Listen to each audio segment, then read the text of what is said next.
La scène est assez incongrue.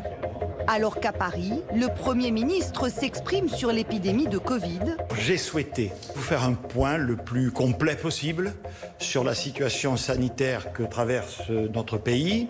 Au même moment, à Marseille, on s'apprête à faire la même chose à l'Institut du professeur Raoult. Quelques données chiffrées pour mettre les choses en perspective.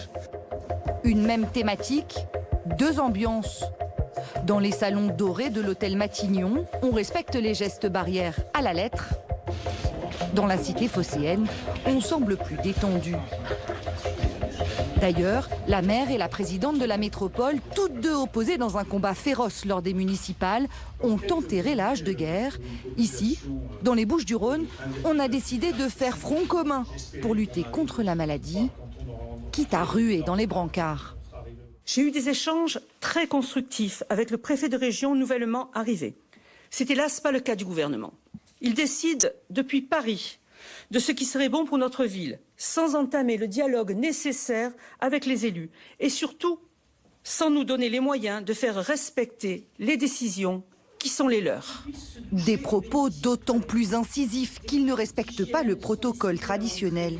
La courtoisie républicaine voudrait que l'élu local, le président ou la présidente d'un département ou un maire ou une maire, finalement ne fasse pas cette conférence de presse au même moment, qu'il la décale avant ou après. Là, clairement, il y a une volonté de défier le gouvernement, l'exécutif, le pouvoir central avec cette conférence de presse au cours de laquelle Martine Vassal et Michel Rubirola ont clairement attaqué directement les dernières décisions sanitaires du gouvernement. Et quand d'un côté on redoute une Éventuelle nouvelle vague de patients. De l'autre, on parle. Ce que nous on appelle le deuxième acte. Un choix de vocabulaire qui n'est pas sans rappeler l'idée contestataire du mouvement des Gilets jaunes. Une guerre, Paris contre Marseille. Il y a quand même cette mémoire profonde chez les Marseillais de ce XVIIIe siècle où ils ont été complètement abandonnés à leur peste, où le reste du royaume les a enfermés dans leur maladie. Et je pense que ça travaille encore la culture locale. L'épidémie réveille les rancœurs et sur Marseille, souffle comme un vent de révolte. Total soutien à l'action commune des élus des Bouches-du-Rhône et de Marseille, unis pour la cause commune de lutte contre la pandémie. Quelle que soit la couleur politique, c'est la naissance d'une union sacrée contre la toute-puissance de la capitale. Marseille résiste, Paris persiste.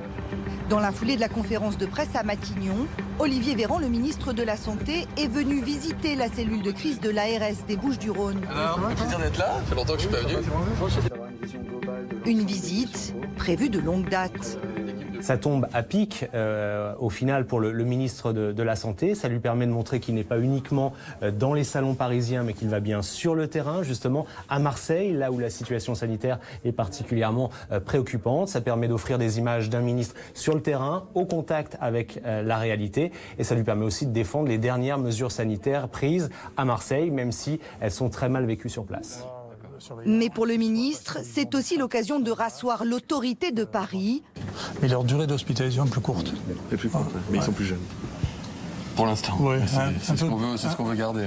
Et remettre quelques pendules à l'heure.